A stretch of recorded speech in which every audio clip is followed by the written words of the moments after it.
Hello, this is Blessed Brother known as Tony Stewart. Andy Stewart, blessed sister. And we are here to reveal something to you. If you've been looking at our last few videos, you know we've been talking a lot about preparing yourself to make next year your best year ever. And a big part of that is having goals, having something in front of you so that you know what you're shooting for.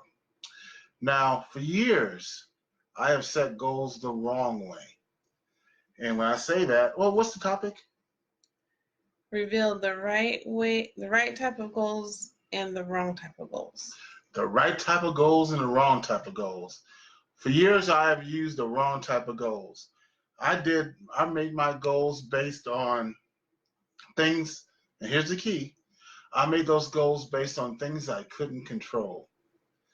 And as a result, sometimes I hit the goals, sometimes I didn't. But I'm telling you here from my experience that setting a goal based on an outcome, especially an outcome over which you have no direct control, is a recipe for disappointment. Now, what's the right type of goal?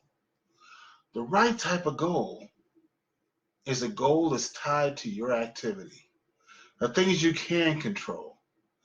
And what you're going to find by and large is that if you set goals related to things you can control, those activities that you do on a daily, weekly, monthly basis to reach toward the objective that you have, the overall objective, you're going to find yourself in the process supported, encouraged, moving forward towards that objective in a much more consistent, a much more directed, in a much more in control way, because these are based on things that you do have control over. You know, it's interesting. There's a course called the Law of Large Numbers. And the premise of this course is that if you do enough of anything enough, there you go, a ratio will appear. Something that Jim Rohn used to always say as well. And the hypothesis or the theory behind it is the fact that if you do something enough, you can pretty much do anything. So by focusing on the repetitious, the numbers, the consistency of the things you can control, your activity, it sets you up for success in that overall objective. What do you have to say about that?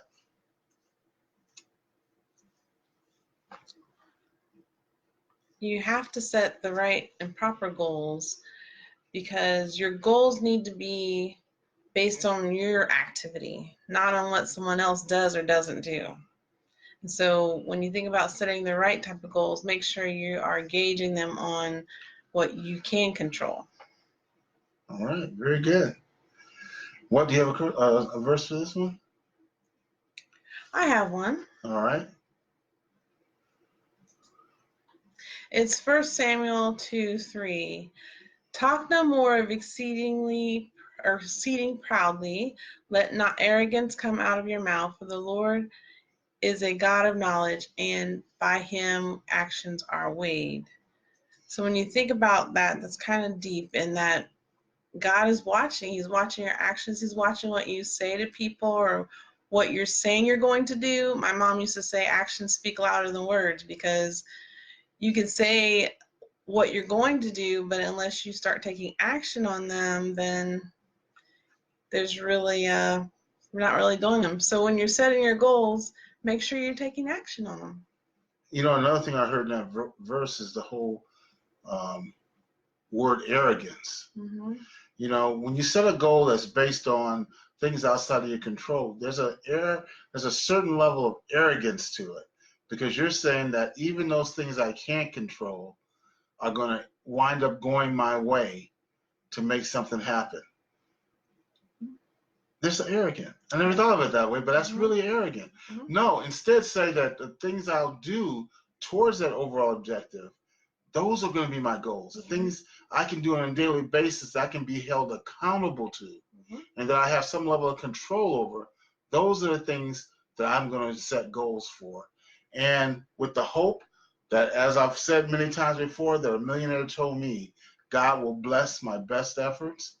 and doing those things and being disciplined, being a disciple of doing the steps that's needed to justify that achievement of that overall objective, it'll come in place, but it's not by my will, not by my might, but it's by God's. Mm-hmm. All right. Well, I hope this is helpful for you. Have a great night, and we will talk to you tomorrow. Until then.